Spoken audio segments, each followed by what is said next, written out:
I think one of the most interesting things, which hasn't been looked at by many of the researchers, is this man in black phenomena. I mean, what's actually happened is circle making teams have seen black figures in the circles whilst we've been making the circles. You talk about shadow people? Yes. There's no definition, whereas you could see a normal person. These would just be shadowy, ghost-like figures. And I mean, I've actually seen these things as what I would consider ghosts in houses that are supposed to be haunted, and on 2 occasions now. I've got a background in seeing this type of thing, but I know that other people who've been present in the formations have seen this as well. So what do these shadow beings do? Do they just observe, or they're just observing? And when they've been observed, they've then disappeared. So it was interesting that on one night, somebody, when I was making a formation with friend Paul, we counted an extra team member in the field. And we thought this was interesting, that there was an extra person in there, so we got worried thinking that we'd been infiltrated. But upon sort of finding who was where and where all the people were, because they're off in the distance, you have to work out who it is, then the extra person in that position had just disappeared.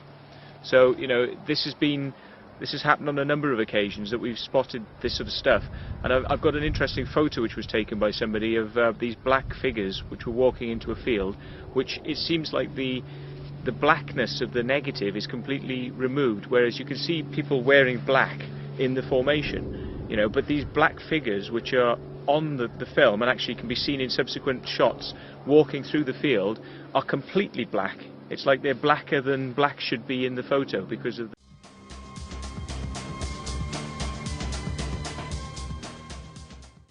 Over the last 100 years or so, the men in black have become westernized, in Africa at least. In old Africa, if you killed a Mandindal, one of these, you were visited by terrible beings who wore long black robes made of animal skin and deep hoods over their heads.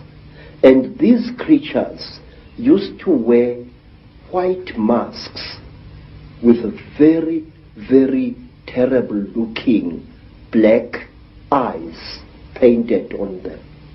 They were called Izilo Zengubo, the beasts of the blanket.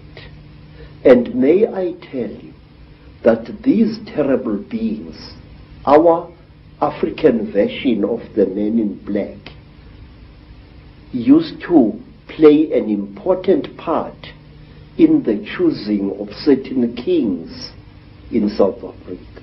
That is one of the stories that I wish to tell you in greater detail one day. Whenever you have harmed a Mandinda, you received a visit from men in black. And one of my uncles was a night watchman just after the Second World War.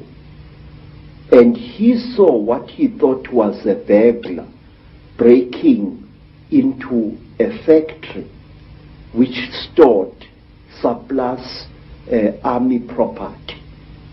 And he threw his knobkiri at this figure and hit it very hard.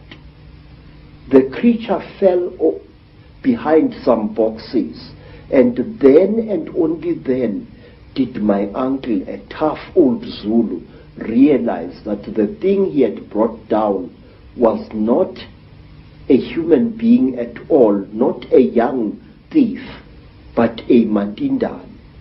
My uncle threw down his second stick and ran screaming out of the factory. And not long after that, because my uncle had taken from the creature what he thought was its bag, he took the bag with him to Alexander Township after he had run out of the factory, but he could not open the bag.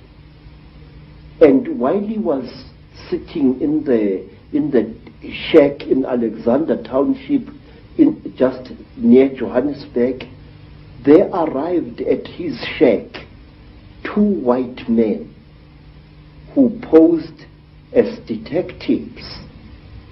And these so-called detectives told my uncle's common law wife that she must give to them the bag that my uncle had taken from the little man. And she did, and they vanished.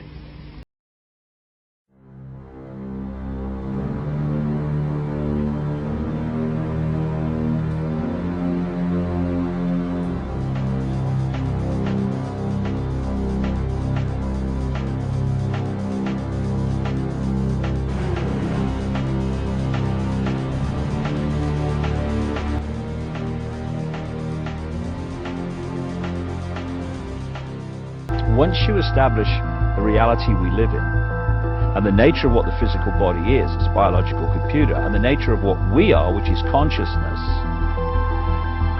and then you start, as I have, looking at the way this world is structured and how it works and why they do this and why they do that, it suddenly brings into crystal clarity why the world is structured as it is. Because you know, people look through their eyes and they think this is the world, but it isn't. It's a tiny, tiny frequency range within an infinite energy field of infinite frequency ranges.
Coming up, the mood changes a bit. You're going to see a fiery Tom Cruise talk about his attack on Brooke Shields, anti-depressants, and Ritalin for kids.